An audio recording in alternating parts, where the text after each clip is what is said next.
Jama'a assalamu alaikum da fatar kuna cikin ƙoshin lafiya. A yau insha Allah za mu yi bayani akan abin da ake ce ma OCO.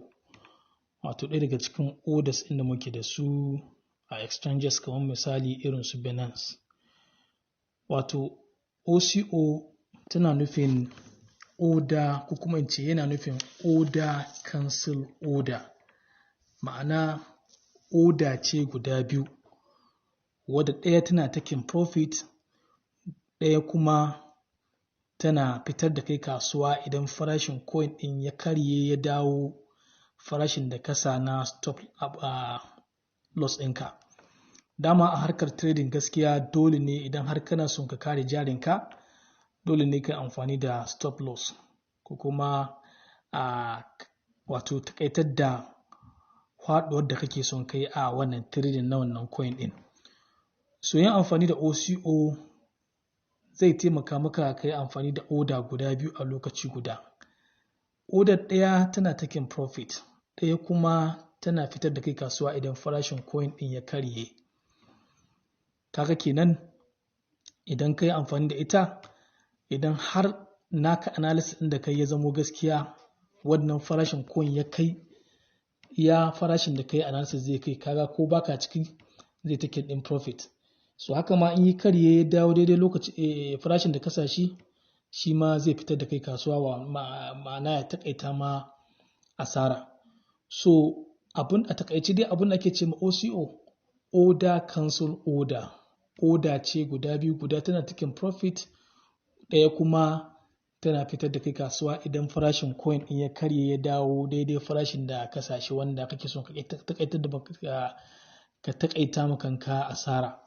Bari mu ga da misali da Gala, ga Gala nan USDT sai mu shiga cikin sell.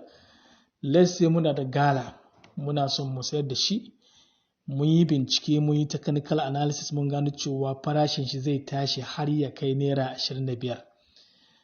A daidai lokacin da nake wannan bidiyon farashin Gala yana naira 22.56. To mun yi bincike, mun yi technical analysis din mun gano cewa zai kai naira 25. To nan wurin wajen price sai mu rubuta naira 25 daidai price inda muka rubuta cewa muka yi binciken cewa zai kai. So wajen stop ɗin nan shi kuma sai mu sa let's say 20 naira. Kila binciken mu yana cewa kuma shi na iya dawowa 20 naira. To ba mu son mu yi asara da yawa idan ya sabko daga yadda muka saya shi, tunda yanzu farashin shi na naira 22. To muna son idan har bai kai farashin da muka yi hasashe ba ya dawo naira 20, muna son mu fita da cikin kasuwar. To sai mu danna 20 nan. Nan ma sai mu wajen limit nan ma sai mu sa 20. So wajen wurin amount shi kuma amount yana nufin Gala nawa kake son ka sayar. Gala nawa, let's say muna 200, to muna son mu sayar da 25% sai mu sa 25%, ko kuma 50%, ko 75%, ko kuma 100%, ko nawa dai muke da shi kuma muke son mu sayar sai mu danna. So da zarar mun yi setting din wannan shikenan sai mu execute sai mu sa sell.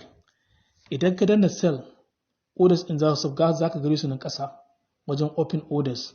Za a ga guda na taking profit kuma guda na stop loss, ma'ana na takaita ma faduwa ko kuma asara idan har farashin coin din ya karye ya dawo 20 naira kamar yadda muka sa anan. So wannan shine ma'anar ko kuma shine abin da ake nufi OCO. Mun kawo wannan bayani ne saboda gaskiya mun ga mutane suna tambaya menene ake ce ma OCO, ya ake amfani da OCO. To shi yasa muka ce bari mu yi wannan bidiyo domin mu wa 'yan uwanmu bayani akan menene ake ce ma OCO sannan ya ake amfani da shi. So gaskiya wannan order din tana da sauki wajen amfani da ita, kuma hanya ce ta takaita maka asara a duk lokacin da muke trading na coin. Sa'annan duk lokacin da ka sa wannan order za ka gane sai ina mai tuni cewa za ka ga orders din nan guda biyu sun zo ƙasa, guda tana taking profit, guda kuma tana takaita ma asara. So wannan bayanin ko kuma wannan OCO na nufin order cancel order, kuma order ce guda biyu, guda tana taking profit, kuma guda tana takaita mutum asara. Kamar yadda muka bayani ga yadda mutum zai sitin nan na price in zaka sa price daidai yawan daidai price inda kake hasashen zai kai, wanda idan ya kai a yi ma taking profit ka fita da cikin kasuwar. Nan wajen stop limit ɗin nan kuma zaka sa 20 da kuma nan shi ma 20, the same amount zaka sa. Wato zaka sa price inda kana tunanin idan har ya dawo ƙasa ga yadda ka saya shi to ka fita da cikin kasuwar, sai ka takaita maka kanka asara. So wannan a takaice shi ake nufi da OCO, musamman a Binance. In ka shiga za ka gan shi. Idan ka shiga Binance ka shiga cikin wajen buy, ka shiga cikin za ga akwai limit, akwai market, akwai ga sunan. So na ƙasan shi ne ake cewa OCO, kuma shi ne muka yi bayanin shi. Wannan amfani da wannan order gaskiya yana da sauki kuma yana takaita ma mai trading asara.